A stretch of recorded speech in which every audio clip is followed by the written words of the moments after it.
12장 말씀입니다. 하나님의 편에 있는 자, 이런 제목으로 은혜를 나누겠습니다.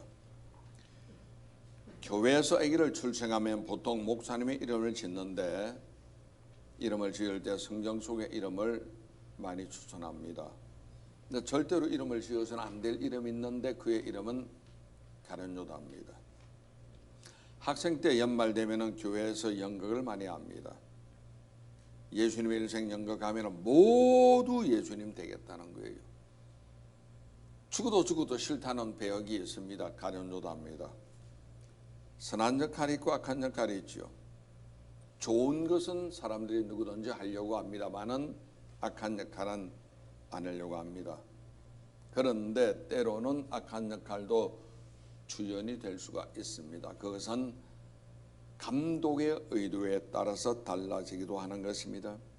오늘 본문에 있는 말씀은 이스라엘 백성을 금송아지를 만들어서 숭배하는 사건 때문에 하나님께 심판받아 죽게 된 내용입니다. 내용인적 이렇습니다. 32장 1절서부터 보면은 애굽을 벗어난 이스라엘 백성들 제일 먼저 모세는 하나님의 산에 올라가서 40일 금식하며 하나님 메시지를 받는데, 우선 받는 것은 성막을 만들라, 교회당입니다. 이렇게 만들고 이런 구조로 만들고 이것을 가지고 어떻게 예배를 드리는 것을 40일을 하나님께서 지시를 받습니다. 그러고 나서 하나님께서는 돌 위에다가 친히 써서 새긴 십계명을 모세에게 줍니다. 산 위에서 모세가 하나님을 만나는 그 순간에 산 아래에서 백성들은 궁금하죠. 하루 이틀 사흘 날 열흘 닷새 20날 40일 되어도 소식이 없는 모세 때문에 죽었나 살았나 알 수가 없는 겁니다. 요즘 같으면은 스마트폰으로 카톡 치죠. 나 여기 있으니까 걱정하지 마세요. 그때는 어떻게 연락할 방법이 없는 겁니다. 모세가 어떻게 되었나 궁금하다. 우리는 불안하다. 그러므로 우리가 하나님께 제사 드리자. 그 말을 듣고 지도자였던 아론 백성들에게 너희들 금귀걸이 몽땅 가져와라. 가져옵니다. 불에 넣었습니다. 녹였습니다. 그 다음 조각도로 파가지고 금송아지를 만든 것이 32장 1절로 4절 사이에 나옵니다. 금송아지 만들고 나서 아론 백성들에게 던진 말이 있습니다. 이것이 하나님이다. 이 송아지가 너희를 애굽에서 인도해낸 하나님이다. 그러니 백성은 하나님인 줄 알고 제사 드립니다. 제물을 가져왔습니다. 예배를 드렸다는 거예요. 보세요. 지도자 한 사람 잘못 만나면 백성은 뭣도 모르고 따라가고 민족적으로 죄를 짓게 되고 그 결과로 멸망당할 수도 있습니다. 그리고 32장 4절 5절 쭉 보면 백성이 거기에서 제사를 드리고 띠매 놀며 춤추더라. 우상 숭배의 뒷것은 먹고 마시고 취하고 춤추는 겁니다. 국 끓여 보세요. 굿하고 나면은 돼지 대가리 삶아 먹고 음식 나누고 술 먹고 그 다음 춤추죠. 띵띵 띵까띵 어이야 디야 띵까띵 춤춥니다. 우상 숭배 결국은 춤추고 먹고 마시고 즐기는 걸로 끝나는 거예요. 이것을 하나님이 보시고 모세에게 당장 내려가라. 내 백성이 지금 부패하였도다. 내가 저들을 애굽에서 인도해냈구만. 저들은 송아지를 만들어가지고 송아지를 하나님이라고 예배드리고 있으니 내가 저를 진멸하고 진멸 몽땅 죽이고 모세 너만 살려서 모세 너를 통해서 새로운 민족을 만들겠다. 이 말을 들으면은 우리 같으면은 하나님 감사합니다. 다 죽이세요. 필요 없습니다. 나를 사용해 주세요. 내가 지도자 될게요. 대통령 될게요. 나를 통해서 새 민족 만들어겠게요. 그럴 수 있을 거예요. 우리 같으면은. 근데 모세는 달랐어요. 하나님 안 됩니다. 내 민족 죽이지 마세요. 하나님께서 그들을 애굽에서 인도했잖아요. 만약 그들을 진멸하면은 이방인들이 원수들이 뭐라고 하겠습니까? 하나님이라는 자야 자기 민족을 이끌어내 광야에 다 죽이기 위해서 불러냈다면 하나님의 영광은 사라질 것 아닙니까? 하나는 안 됩니다 하니까 하나님께서 뜻을 돌이켰어. 죽이려 했던 것을 뜻을 돌이켜서 모세를 산 아래 급히 내려보냅니다. 모세는 내려올 때 하나님의 새기신 시킴에게 두 돌비를 진이 들고 내려오는데 소리가 들리는 거예요. 모세 시종이었던 여호수아가 모세님 밑에 싸움 소리 들리는데요. 아니다. 싸우는 것이 아니라 저리 타락해서 우상 숭배하고 제사 드리는 춤추는 소리다. 모세가 내려가서 보니까 정말 그들이 우상 숭배하고 있으니까 그 하나님의 의분이 나가지고 시키면 돌비를 던져서 박살내버리고 말죠. 그리고 그들이 만든 금송아지를 깨어서 가루로 만들어서 물에 타서 다 마셔. 너희가 저진 죄악을 너희가 마셔. 마시게 했던 거예요. 단단히 화가 났죠. 그리고 자기 형 아론을 불러서 어떻게 이렇게 폐역한 짓을 할 수가 있느냐 하니까 아론은 변명합니다. 비겁했어요. 백성이 나빠요. 모세 당신이 안 온다고 백성들이 부르짖으면서 금부치를 가져왔길래 그걸 불에 던졌더니 송아지가 되어서 나왔나이다. 거짓말입니다. 사절 보면은 조각도로 팠거든. 그런데 모세에게 거짓말하기를 불에 던졌더니 송아지가 튀어나왔나이다. 자기는 죄 없다는 거예요. 이런 자기가 저질러 놓고 자기는 죄 없다는 거예요. 이 말을 듣고 나서 모세가 워낙 화가 심하게 나니까 아론이 형인데 내 주여 노하지 마옵소서. 동생 보고 내 주여 노하지 마옵소서 할 정도로 모세는 하나님의 의분을 강하게 냈던 거예요. 하나님께 어긋난 일을 하면은 화내도 괜찮아요. 예수님도 성전에 들어가서 장차시들이 있는 걸 보고 나서 상을 뒤집어 엎어버리고 채찍 가지고 그들을 후려치면서 내 아버지 별 강도의 속을 만들지 말라고 쫓아낸 적이 있었습니다.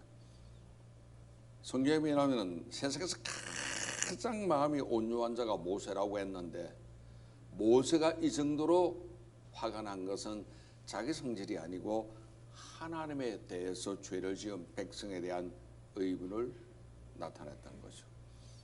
그 다음에 모세는 25절 보면 그 백성을 부릅니다. 하나님 편에 선자는 이리 와라 하니까 레위 지파 사람이 다 모이는 거예요. 오늘 본문 보니까 레위 자손이 칭찬받을 만한 일을 한 것은 뭐냐면 사람들이 주저해서 악역을 안 맡겠다고 했지만 그들은 하나님을 위해서 악역이라도 좋다, 욕도로 좋다, 하나님 편에 서겠다고 몽땅 나와버리고 말았다는 거예요. 구전들이죠. 그들은 자원해버리고 말았습니다. 욕도로도 오해가 있어도 비난해도 하나님 편이면 난 단정 하나님 편에 서겠다는 거예요. 자, 성경 시편 보면 하나님을 가까이 함이 내게 복이라고 했습니다. 그들은 하나님을 가까이 한 것이요. 그들부터 하나님께서는 이스라엘 12지파 중에 유독 레위 지파를 들어서 서셨습니다. 성전에서 수송 노르기가 보통 일입니까? 얼마나 영광스러운데 그들 중에서 제사장도 나오고 대제사장도 나왔으니 얼마나 큰 영광이 되었습니까? 그렇죠. 레위 지파 사람들에게 하나님 맡기니 안심이 되는 거예요. 안심되니 그들에게 주의 일을 맡기는 겁니다. 하나님은 지금도 아무나 서시지 않습니다. 하나님께서는 하나님의 일을 안심하고 맡길 수 있는 자들에게만 서시는 거예요. 그 자가 누구이냐? 충성을 주님은 보시고 있다는 거예요. 자, 보세요. 금고 열쇠가 있는데 금고 열쇠를 아무에게나 맡깁니까? 도둑에게 맡깁니까? 강도에게 맡기겠습니까? 안심할 수 있는 사람이니까 금고 열쇠 맡기는 것과 마찬가지입니다. 하나님께서는 지금도 하나님께서 쓰시는 사람을 찾고 있는 거예요. 한번 오래전에 제가 하와이 선교사로 나갔을 때 전 세계 선교사로 호주 시드니에서 선교대회 한 적이 있었습니다. 그때 마침 조영기 목사님께서 유독 우리 부부를 아주 유난히 사랑하고 챙겼습니다. 수백 명 있는데 우리 부부만 양쪽에 끼고 사진 찍자고 사진 찍으니 수백 명 눈이 우리를 쳐다보고 있는 거예요. 그때 제가 목사님께 목사님 다 제자들인데 불러세요. 같이 찍으세요 하니까 목사님이 와라 하니까 우르르 다 모여가 수백 명이 같이 찍었던 적이 있었습니다. 그리고 배를 타고 있는데 목사님이 다시 불러서 목사님 가운데 앉고 우리 집사람 이쪽에 앉고 내가 이쪽에 앉고 가고 있으니까 배에 타고 있던 목사님의 사모님이 그 말을 하더군요. 목사님께 입을 삐죽거리며 불평한 거예요. 목사님 왜 우리는 찬밥이고 김봉준 목사님 네 번만 그렇게 챙기세요. 그때 조 목사님 하신 말씀이 있었습니다. 그게 지금도 기억납니다. 자네는 선교사 나갈 때 내게 인사라도 하고 나갔나? 그 말이 아직까지 기억이 납니다. 다른 말로 하면은 자네들은 나갈 때 이용가치로 나를 쓴 것 아니냐. 이제 선교사가 다 당신 볼 일 없다는 생각 때문에 그냥 간 것 아니냐. 김봉준 목사는 그렇지 않았다는 거예요. 그러니까 우리가 필요 가치인가 이용 가치인가 이걸 중요하게 생각합니다. 잘못하면 이용 가치만 생각하면 그 사람의 신뢰가 전혀 안 가는 거예요. 자, 하나님을 가까이 하면 내게 복이라. 누가 뭐래도 우리는 하나님 편에 서야 되겠습니다. 그러기 위해서는 어떻게 하느냐? 첫째로 비장한 신앙 태도가 필요합니다. 나는 하나님 편에 서고 말 거야. 하나님 뜻에 따를 거야. 이 신앙 태도는 마음에 출발하죠. 그래서 물어 죽길 만한 것보다 더 내 마음을 죽기라 생명의 근원에 의해서 남이라고 성경 말하고 있죠. 하나님께 대한 충성심을 두는 보고 있는 겁니다. 믿음의 결단만이 가능한 것이요. 26절 다시 읽겠습니다. 이에 모세가 진문에 서서 이르되 누구든지 야훼의 편에 있는 자는 내게로 나오라 하매 레위 자손이 다 모여 그에게 남지라. 한 사람도 뒤로 빠진 사람이 없었어요. 악역입니다. 그런데 그들은 몽땅 참여했다는 거예요. 내가 사람 편에 설 것인지 하나님 편에 설 것인지 이 태도가 우리가 분명해야 되겠습니다. 그 태도는 평소에 마음먹은 대로 갈 수밖에 없는 겁니다. 신앙 고백이 행동 양식으로 따라가기 때문에 그렇습니다. 여호수아 보세요. 그렇게 40년을 모세 시종으로 섬겼던 여호수아가 마지막 가나안 점령 전쟁을 다 끝내고 땅을 분배하고 나서 그가 죽기 전 임종시에 마지막 남긴 유언이 백성들에게 누구 섬길래? 우상 섬길래? 하나님을 섬길래? 너희가 무엇을 섬기든지 나와 내 집은 하나님만 섬기겠다고 선포하는 것이 여호수아 24장 15절에 나오죠. 만일 야훼를 섬기는 것이 너희에게 좋지 않게 보이기도 너희 조상들이 강 저쪽에서 소생하는 신들이 있는지 또 너희가 거주한 땅에 있는 아모리 여수국의 신들이 있는지 너희가 섬길 자를 오늘 택하라. 오직 나와 내 집은 야훼를 섬기겠노라 하네. 너희가 누구를 섬기든 너희들 알아서 해. 어떤 일이 있어도 나와 내 집만큼은 하나님을 섬길 거야. 여호수아의 신앙 태도죠. 그러니까 모든 지킬 망으로부터 마음을 지키라 생명의 근원이 이에서 남이니라. 내가 하나님 편에 서고 하나님을 인정하고 하나님을 시인하는 확고부동한 태도, 그래야 하나님이 인정하고 나를 축복해 주시는 것 믿으시기 바랍니다. 예수님이 하신 중요한 말씀이 있지 않습니까? 마태복음 10장에 나옵니다만 32절 누구든지 사람 앞에 나를 시인하면 나도 하늘에 계신 내 아버지 앞에서 그를 시인할 것이요 누구든지 사람 앞에서 나를 부인하면 나도 하늘에 계신 내 아버지 앞에서 그를 부인하리라. 이런 경험이 있죠. 이번 팬데믹 때문에 직장에서 교회 못 나가게 하는 사람 있죠. 일부 공무원 세계에서도 일부지만 교회 나가려면 출근하지 마. 그래서 나 교회 안 나가요. 그렇죠. 이 내용입니다. 사람들 앞에서 나를 부인하면 나도 하늘에 계신 아버지 앞에 그를 부인하는 생명책 지우지. 지우기를 지우지. 큰일 나는 거죠. 나 예수 믿어요. 그러나 전염병하고 상관없어요. 걱정하지 마세요. 검사해봐. 콧구멍에 쑤시고 검사해봐. 그럼 되잖아. 신학을 우리가 함부로 부인해서는 안 됩니다. 다시 보니까 레위 지파 사람들이 하나님 편에 서기 위해서 하나님의 종 모세 앞으로 나갔듯이 우리도 하나님 앞에 나가야 되겠습니다. 물론 힘든 일이 있겠죠. 어려운 일이 있겠죠. 비장한 각오와 태도를 우리는 분명히 해야 합니다. 분명히 해야 합니다. 다니엘 같은 경우는 우리 믿는 사람에게 신앙의 롤 모델이잖아요. 젊은 시절에 그는 바벨론의 포로로 끌려갔습니다. 그러다가 왕에게 발탁되어서 출세길 고수에 들어가게 됩니다. 궁중의 인재양성 고수에 들어가서 장학생이 되는 거예요. 왕이 먹는 음식을 먹고 왕의 포도주를 마시게 되고, 그리고 의복도 왕이 주는 새로운 특급 대우를 받는 그 자리에 들어갔으니 얼마나 기가 막힙니까? 이제 드디어 출세길이 열렸구나, 할렐루야 할만합니다. 모두가 마음이 들뜰만한데 다니엘은 그러지 않았습니다. 조금의 동료도 없었던, 옷이 좋든 음식이 좋든 포도주가 오든 내 장래가 창창하게 앞길이 열리든 동요할 필요가 뭐 있냐? 하나님이 계시면 되지. 예수님이면 충분한데 뭘 그걸 가지고 가볍게 왔다 갔다 하느냐? 그리고 그는 각오하죠. 난 어떤 일이 있어도 하나님 편에 서리라. 왜? 바벨론은 우상 숭배하는 나라였거든요. 왕이 주는 음식은, 바벨론의 느부갓네살 왕이 주는 음식은, 느부갓네살은 전국을 아프리카 구스로부터 이 아시아권에 있는 인도까지 127개 나라를 점령한 왕중왕이었거든요.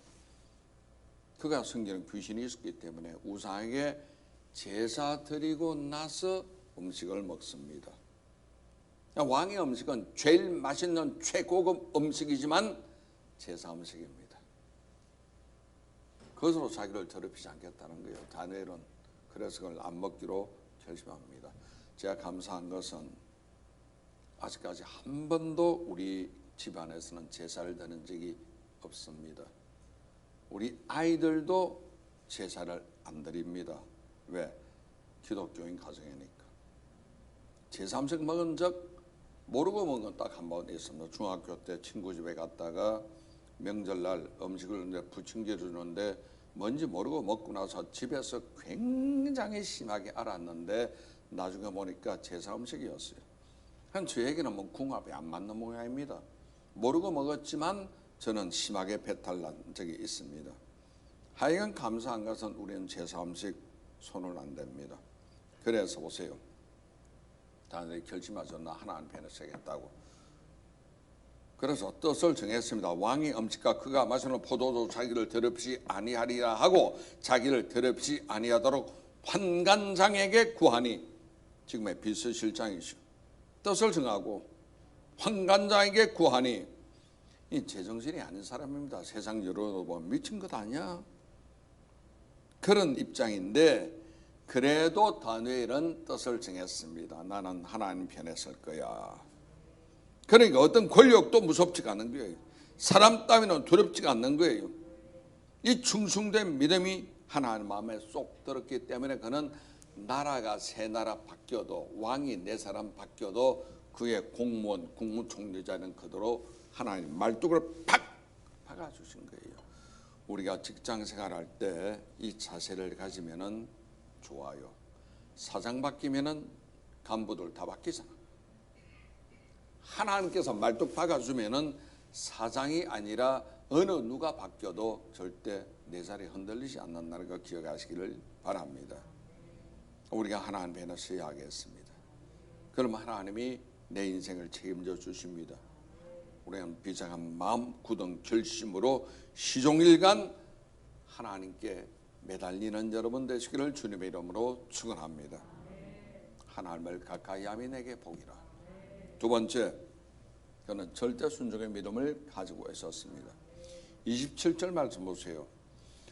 모세가 그들에게 이르되 이스라엘 하나님 야훼께서 이렇게 말씀하시기를 너희는 각각 허리에 칼차고 전 이문에서 저 문까지 왕래하며 각 사람의 그 형제를, 각 사람의 자기의 친구를, 각 사람의 자기의 이웃을 죽이라 하셨느니라. 금송아지 앞에 놓고 춤추던 적극적인 무리들, 앞장서 있던 무리를 여기서 이까지 죽여라. 여러분, 사람 죽이는 것이 보통 일입니까? 닭 한 마리 잡는 것도 얼마나 힘든데 산닭 잡아 보세요. 내가 낚시란 잉어 혹은 고기도 죽이는 것 정말 어려워요. 사람 죽이는 게 보통 일이 아닙니다. 그것도 어제까지 같이 지낸 친구들, 친척들, 형제들이잖아요. 이러한 인간적인 인정으로 볼 때 사람 죽이는 거 불가능한 일인데, 그럼에도 불구하고 모세 명령이 하나님 명령으로 그들은 알고 순종하는 거예요. 보통 순종이 아니죠. 절대 순종입니다. 친구나 이웃이나 아는 사람이라 할지라도 하나님 명령이니까 명령의 집행자가 될 수밖에 없는 거예요. 우리가 하나님 편에 서기 위해서는 하나님 말씀에 절대 순종하는 자세가 있어야 합니다. 물론 때로는 인생에 매일 수도 있죠. 사정에 사수가 필 수도 있겠죠. 그러나 인정과 사정에 매이게 되면은 인본주의자로 전락할 수가 있는 거예요. 하나님과 하나님 말씀에 매이면 신본주의자가 되기 때문에 우리의 신분도 상승합니다. 우리는 신본주의자이지 인본주의자가 돼서는 절대 안 되겠습니다. 한 번에 이런 일이 있었네요. 이스라엘 왕이었던 초등의 왕이었던 사울이 아말렉 전쟁에서 그들을 몽땅 잡아 죽이고 진멸하는 한 명령을 어겼습니다. 양이나 짐승들 중에 좋은 놈을 숨겨뒀습니다. 이걸 알고 하나님이 사무엘을 보냈고, 사무엘은 하나님의 종으로서 사울 왕에게 지시하잖아요. 사울은 핑계댑니다. 아니, 난 다 죽이려고 했는데 백성들이 여론에 의하면은 저거 놔뒀다가 하나님께 제사를 드리자는 그 말 때문에 내가 놔둔 겁니다. 백성이 원한다고 하나님의 뜻을 어기면은 인본주의죠. 민주주의가 아무리 좋아도 하나님의 뜻이 우선돼야 됩니다. 인본주의 나가면 안 돼요. 민주주의는 민이 주인이란 소리인데 우리는요, 하나님의 주인인 신주주의가 돼야죠. 하나님 편에 서야 합니다. 결국 하나님은 사울을 버렸죠. 왜? 먼저 사울이 하나님을 버렸기 때문에 하나님의 사울을 버려버리고 말았죠. 우리 신앙은 하나님 말씀의 다스림 받아야 합니다. 성경에 말씀의 지배를 받게 되면은 믿음이라 그러죠. 이성의 지배를 받으면 이론이라 그러죠. 여론의 지시를 받으면은 여론이라고 합니다. 정치라고 합니다. 믿음이냐 이성이냐 정치냐, 셋 중에 우리는 믿음의 길을 따라야 되겠습니다. 짝퉁이 뭡니까? 진짜처럼 보이지만 가짜입니다. 교회 내 많은 사람이 앉아있지만 교인 같지만 짝퉁이 있다는 거예요. 한 번은 예수님께서 마태복음 16장 나오는 말에 가이사랴 빌립보 지역에 지나가다가 제자들에게 질문합니다. 얘들아, 사람들이 나를 누구라 하느냐? 예수님, 당신의 엘리야, 예레미야 혹은 선지자 중에 하나라고 합니다. 그래? 너희는 나를 누구라 하느냐? 서로 눈치를 보고 있을 그때 베드로가 나서서 주는 그리스도시요 살아계신 하나님의 아들입니다. 이 말 듣고 예수님이 베드로를 칭찬해서 바요나 시몬아, 내가 복이 있도다. 이것을 내게 알리게 아니는 혈육이 아니고 하늘에 계신 내 아버지라고 칭찬하고, 내가 너에게 천국 열쇠를 주리니. 기가 막힌 겁니다. 금고 열쇠만 해도 대박인데 천국 열쇠를 주리니 열면 닫을 자가 없대요. 닫으면 열 자가 없다는 겁니다.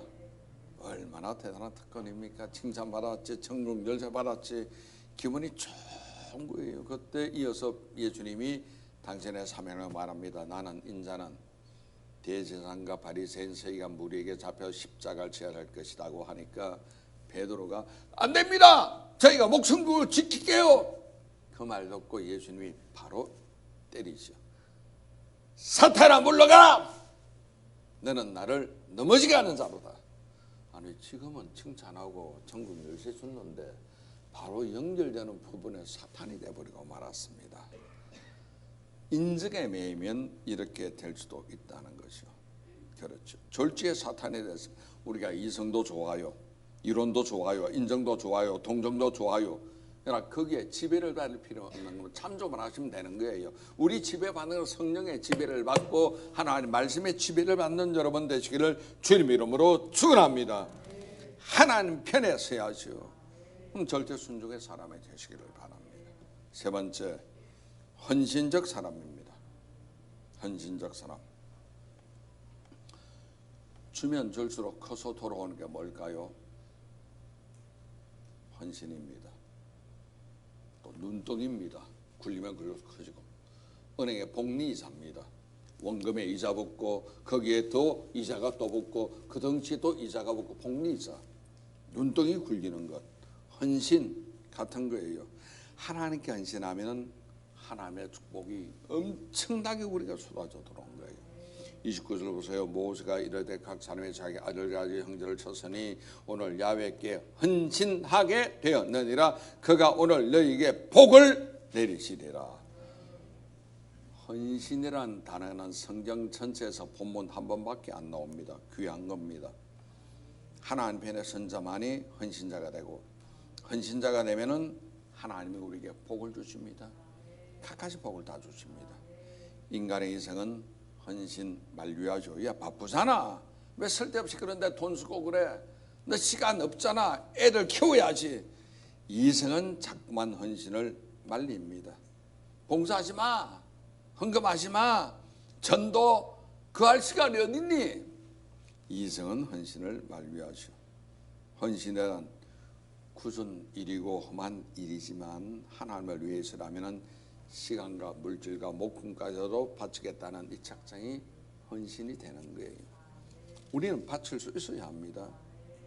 레위 지파 사람이 그날 하루 죽인 사람의 숫자가 3,000명이었습니다. 한두 사람도 아니고 3,000명을 죽였다는 건 보통 일이 아닙니다. 모세가 이르지 않았으면은 이스라엘 백성 하나님이 전멸시키는 거예요. 그나마 모세가 하나님께 말렸기 때문에 전멸하는 것을 중단했고 그 다음 적극적으로 죄악에 가담한 그들을 3,000명을 하나님은 멸균소다같이 처리해버리고 말았죠. 레위 지파 사람이 그들의 하나님의 헌신의 도구가 되었습니다. 악역을 맡았죠. 헌신입니다. 모두가 싫어하는 악역입니다. 그러나 하나님이 재판장으로 판결 내린 것을 집행자 자격으로 그들을 처단했던 거예요.